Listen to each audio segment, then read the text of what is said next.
नमस्कार, मी भीमराव कडाळे पाटील, बीकेपी मराठी म्हणजेच भीमराव कडाळे पाटील न्यूज मराठी या चॅनल मध्ये आपलं सर्वांचं स्वागत। आज नवीन दिवस, नवीन विषय, नवीन दिवसाची नवीन अशी चर्चा घेऊन आलोय।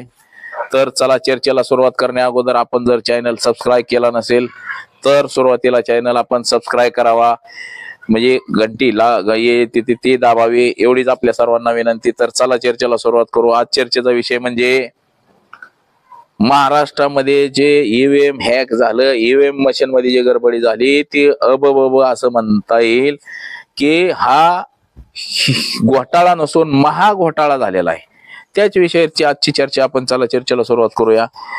आपण पाहिलं की महाराष्ट्राच्या निवडणुका झाल्या, महाराष्ट्राच्या निवडणुकीमध्ये मतदान देखील झालं, निकाल झाला, 20 तारखेला मतदान झालं, 23 ला निकाल झाला आणि भला मोठा असा गोंधळ झाला। तर त्याच पार्श्वभूमीवर त्याच्या आधी आपण पार्श्वभूमी जाणून घेऊया। भारतीय जनता पक्षाने याच्या अगोदर गुजरातच्या निवडणुका ज्या झाल्या आपण सर्वांनी पाहिलं असेल की गुजरातमध्ये 2014 साली जवळपास 14च्या अगोदर जे इलेक्शन झालं त्यावेळेस काँग्रेस आणि भारतीय जनता पक्ष निवडणूक लढला। त्यावेळेस भारतीय जनता पक्ष 105 107 असं काहीतरी निवडून आला आणि 97 98 हे काँग्रेसचे आमदार निवडून आले होते। त्यानंतर म्हणजे त्या काळात ज्यावेळेस गुजरात निवडणूक झाली त्यावेळेस मध्य प्रदेशमध्ये बी असंच झालं, राजस्थानला असं झालं, कर्नाटकला असं झालं। आणि त्यानंतर आपण पाहिलं असेल की 2014च्या नंतर म्हणजे 19च्या नंतर जे इलेक्शन झालं मध्ये गुजरातचं, त्यावेळेस वन साइड सगळे निवडून आले, म्हणजे 160 पर्यंत हे भारतीय जनता पक्षाचे आमदार निवडून आले।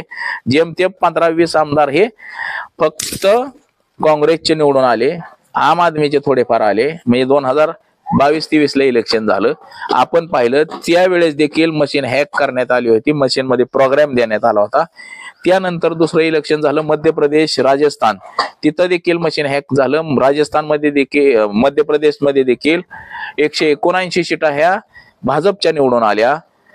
राजस्थान मध्ये देखील तसंच झालं। लोकसभेला म्हणजे राजस्थान झाल्यानंतर लोकसभा, भारताची जी लोकसभा इलेक्शन झाले त्याच्यामध्ये देखील मशीनला प्रोग्राम देण्यात आला, त्यात देखील महाघोटाळा झाला। 1,000 मताने 100 खासदार पराभूत झालेले आहेत। म्हणजे 25% जर त्याला प्रोग्राम वाढीव दिला तर बघा, म्हणजे एखाद्या उमेदवाराला 6 लाख मतं पडली असतील तर 25-100 1.5 लाख मतं ही भाजपाने एका मतदारसंघामध्ये चोरली लोकसभेला, असं एकंदरीत चित्र आहे। त्यानंतर भारतीय जनता पक्ष हा शांत राहिला नाही, लोकांनी काय कालवा केला नाही। त्याच्यानंतर हरियाणा आणि जम्मू काश्मीर विधानसभा झाली, हरियाणामध्ये देखील 5 सीटा भारतीय जनता पक्षाच्या निवडून येतील असं वाटत होतं, परंतु त्या 50 पेक्षा जास्त निवडून आल्या। आणि मात्र जम्मू काश्मीर हे छोटं राज्य विरोधकांना दिलं, मोठं राज्य ताब्यात घेतलं। आता देखील महाराष्ट्रामध्ये तसंच झालेलं आहे। महाराष्ट्र आणि झारखंड अशी निवडणूक लागली, झारखंड हे विरोधकाला दिलं आणि महाराष्ट्र हा 48 खासदाराचा आपल्या ताब्यात घेतला, म्हणजे इथं 288 आमदार आहेत। तर आपण पाहिलं असेल महाराष्ट्रामध्ये तुम्ही कुठल्या गावात कुठं बी जावा, कुणाला पण विचारा मतदान कोणाला केलं, तिथली लोक आपल्याला हेच सांगतील आम्ही तुतारीला मतदान केलं, पंजाला केलं आणि त्या मशालीला मतदान केलं, असंच लोक सांगतील। परंतु तिथं भारतीय जनता पक्षालाच मतदान जास्त झालंय। म्हणजे हा साधा सुद्धा घोटाळा नाही, हा महाभयंकर असा घोटाळा झालाय। आणि हे जे षडयंत्र हे राष्ट्रीय लेवलचं षडयंत्र, म्हणजे ज्या मशनी आहेत ह्याच्यामध्ये प्रोग्राम फिट करण्यात आला अगोदरच 25%चा, म्हणजे भारतीय जनता पक्षाच्या उमेदवाराला म्हणजे 100 मतं झाली तर त्यापैकी डिवायडेशन करायचं असेल तर बराबरी होऊन 25% मतं ही भारतीय जनता पक्षाच्या उमेदवाराला जास्त पडणार। म्हणजे तिथं भारतीय जनता पक्ष घड्याळ आणि धनुष्यबाण हे 3 चित्र मशीन मध्ये प्रोग्राम फिट केला आणि त्या प्रोग्रामच्या आधारे या उमेदवारांना भली मोठी अशी मतं मिळाली। एकंदरीत आपण ही पाहिलेलं असन, ह्याचा कालवा एवढा मोठा झालाय की काल निवडणूक आयोग, राष्ट्रीय आपल्या भारताचा जो निवडणूक आयोग आहे, मुख्य निवडणूक आयोग, त्या निवडणूक आयोगाने काँग्रेस पक्षाला आमंत्रण दिलं की बाबा कसा घोटाळा काय झालं ते आम्हाला, म्हणजे आम्ही तुम्हाला त्याचं एक्सप्लेनेशन देतो। म्हणजे याचा अर्थ असा आहे की राज्याच्या निवडणूक आयोग जो चोकलिंगम आहे ह्यानं न देता केंद्राच्या निवडणूक आयोगाने दिला, म्हणजे ह्याच्यामध्ये घोटाळा झाला हे मान्यच करावं लागेल आपल्याला। आपण पाहिलं की संध्याकाळी 5च्या नंतर म्हणजे 6च्या नंतर 78 लाख मतं बोगस नोंदलेले, 78 लाख मतं जास्त झालेले आहेत. ह्याचाच अर्थ असा आहे की मशीन मध्ये प्रोग्राम फिट केल्यामुळे ही मतं वाढली गेलेली आहेत.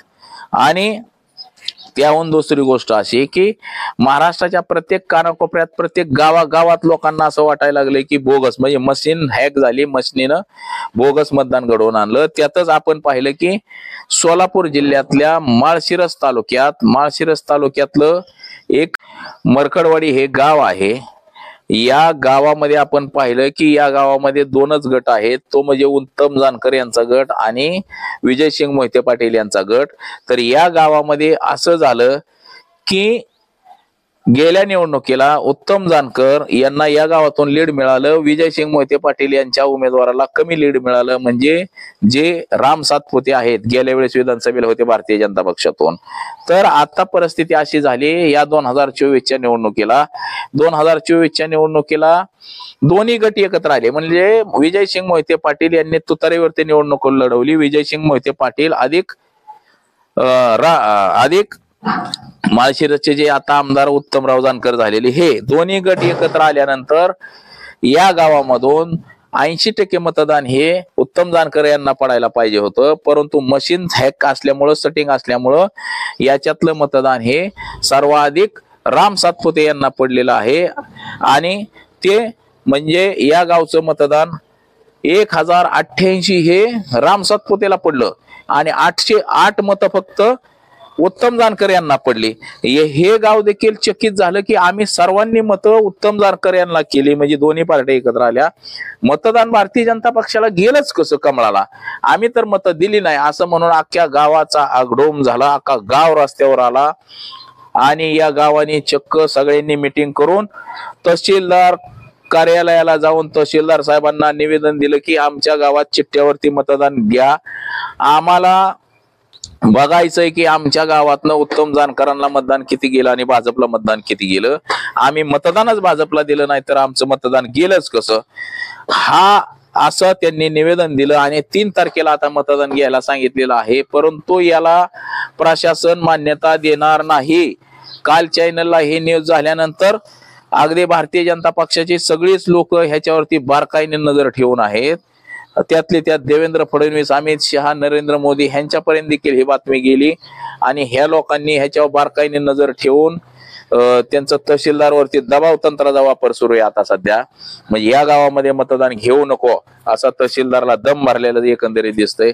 आणि जर मतदान घेतलं आणि जर ह्याच्यातलं मतदान उत्तम जानकर यांना जास्त पडलं तर हे गावागावात सत्र सुरू होईल आणि गावागावातून उठाव होईल ईव्हीएमच्या विरोधात, असं म्हणून भारतीय जनता पक्ष हे दाबण्याचा प्रयत्न करत आहे. तर म्हणजे हे एकाच गावात असं घडलं नाही, हे प्रत्येक गावात घडलेलं आहे. या गावची लोक, मरकडवाडीची लोक आमदाराकडे गेली असतील, मोहिते पाटलांकडे गेले असतील, तहसीलदाराकडे गेले, बीडीओकडे गेले, सगळ्या यंत्रणेकडे गेली आणि त्यांनी सांगितलं की आमच्या गावात या, तुम्ही गावात बघा, आम्ही मतच दिली नाही तर आमची मतं गेली कशी काय ह्यांना जास्त. म्हणजे एकंदरीत ही काय परिस्थिती झाली महाराष्ट्रामध्ये नव्हे तर देशामध्ये. ईव्हीएम म्हणजे मतदान चोरीची जी प्रक्रिया आहे ती आता नाही झाली, तर गेल्या 5-7-8 वर्षापासून हेच सुरू आहे. परंतु लोकांना जाणवत नव्हतं.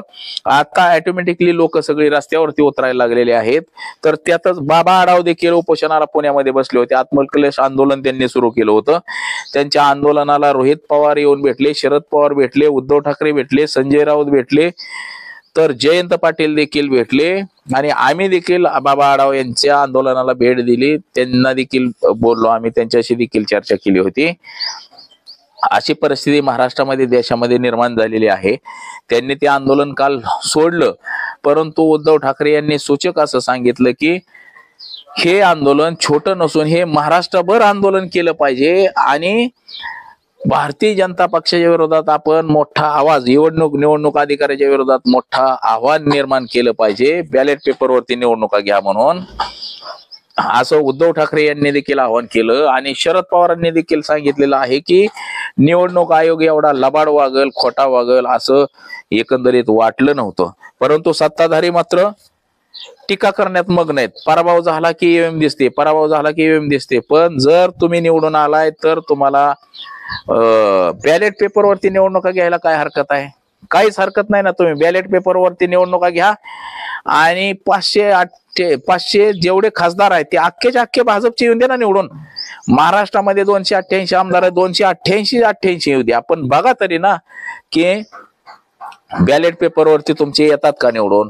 मग तुम्हाला जर गॅरंटी नाही, म्हणजे देशाची लोकशाही टिकवायची असेल तर मात्र देशामध्ये ईव्हीएम मशीन गाडून टाकावं लागणार आहे आणि बॅलेट पेपरवरच निवडणुका घ्याव्या लागणार आहेत असं अनेक पुढाऱ्यांना वाटतंय. असं अनेकांचं मत आलं की बाबा बॅलेट पेपरवर निवडणुका घ्या, ईव्हीएम मशीन ही गाडून टाका. ज्या अमेरिकेने ईव्हीएम मशीन तयार केली त्यांनी पहिल्यांदा निवडणूक घेतली, जनतेनं लोकांनी सांगितलं की ईव्हीएम नको आपल्याला, तर त्यांनी ते त्यांच्या देशातून बाद करून टाकली ती ईव्हीएम मशीन आणि बॅलेट पेपरवरती निवडणुका घ्यायला चालू केल्या.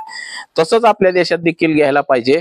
जर असं नाही झालं तर जसं श्रीलंकेमध्ये परिस्थिती झाली, बांगलादेशामध्ये जशी परिस्थिती झाली, श्रीलंकेमध्ये जसं सगळं सोडून त्या सत्ताधाऱ्यांना पळून जावं लागलं दुसऱ्या देशात, बांगलादेशामध्ये जसं सगळं सोडून पळून जावं लागलं दुसऱ्या देशात, तशीच परिस्थिती भारतात देखील निर्माण होण्याची शक्यता नाकारता येणार नाही आणि त्याला वेळ लागणार नाही. तर प्रशासनाने किंवा भारतीय जनता पक्षाने वेळेत सावध राहायला पाहिजे, सावध व्हायला पाहिजे.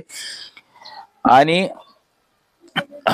महाराष्ट्रामध्ये हे जो चाललेला उद्रेक आहे हा कुठंतरी एकंदरीत थांबेल. आता त्या मरकडवाडीच्या प्रकरणानंतर प्रत्येक गावगाव हीच परिस्थिती निर्माण होणार आहे. प्रत्येक गावागावातली लोक रस्त्यावरती येणार आहेत. आम्ही मतच दिली नाही ती तर आमची मतं गेली कशी काय इकडं. म्हणजे हा साधा सुद्धा घोटाळा नाही, तर हा महाघोटाळा, महाभयंकर असा घोटाळा झालेला आहे.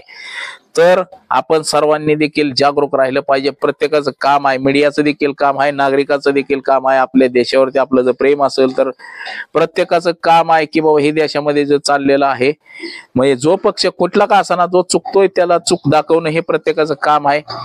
आणि आपल्या मागं कुणी नाही असं समजून लोकांनी बाहेर न निघता एकाने निघालं तर बाकीचे सगळे निघतील ना, म्हणजे अशी परिस्थिती सुरू आहे. आणि शरद पवारांनी देखील सांगितलेलं आहे की ह्या जनतेनं उठाव केला पाहिजे, मशीनच्या विरोधात जनतेने उठाव केला पाहिजे, तरच हे सगळं शक्य होईल असं शरद पवारांनी देखील सांगितलेलं आहे. त्याच्यामुळं या घोटाळ्यामध्ये जे काही सामील असतील, आता काल अजित पवारांनी देखील बाबा आढावांची भेट घेतली, तेव्हा जरी देखील त्यांनी सांगितलं की माझी बायको देखील फार मोठ्या मताधिक्याने पडली, पण 5 महिन्यात लोकांचं मत बदललं, त्याला आम्ही काय करू. पण 5 महिन्यात लोकांचं मन बदलत नसतं आणि एवढ्यापर्यंत निकाल जात नसतो, हे सगळ्या लोकांना वाटायला लागलेलं आहे. त्यात विरोधकांनी देखील त्याच्यावरती आवाज उठवलेला आहे. त्याच्यामुळं महाराष्ट्रामध्ये नव्हे तर देशामध्ये ईव्हीएम मशीन बंद करून बॅलेट पेपरवरती निवडणुका घ्यावा याच विषयावरती जे बहुजन मुक्ती पार्टीचे मेश्राम आहेत, वामन मेश्राम, या वामन मेश्राम साहेबांनी देखील 2014 पासूनच याच्यावरती आंदोलन करायला सुरुवात केली होती. परंतु त्यांचं आंदोलन ते दडपण्यात आलं. त्याच वेळेस जर सगळ्या पक्षांनी त्यांना साथ दिली असती तर आता हा कालवा झाला नसता. उशिरा का होईना पण आता इतर पक्षांनी देखील याच्यावरती आवाज उठवला पाहिजे. आणि त्या मेश्रामने जसं आंदोलन केलं मेश्राम साहेबांनी, तसंच सगळ्यांनी मिळून आंदोलन करणं किंवा त्या मशीनला काय झालं, हॅकिंग कशा झाल्या, त्याचं मताधिक्य कसं वाढलं, म्हणजे अशी अनेक उदाहरणं आहेत. 78 लाख मतं ही वाढली असं काँग्रेसनं सांगितलेलं आहे. तर मरकडवाडी मधला जो प्रकार घडलेला आहे तो सगळे गाववाले एकत्र येऊन त्या गाववाल्यांनी देखील सांगितलेलं आहे. असे अनेक गाव आहेत की या गावामध्ये देखील असं घडलेलं आहे. म्हणजे हे नेमकं चाललंय काय हे सगळं शोधणं देखील गरजेचं आहे. तर आज एवढंच. कॅमेरामन अनिकेत समी, भीमराव कडाळे पाटील, BKP मराठी, इंदापूर, पुणे.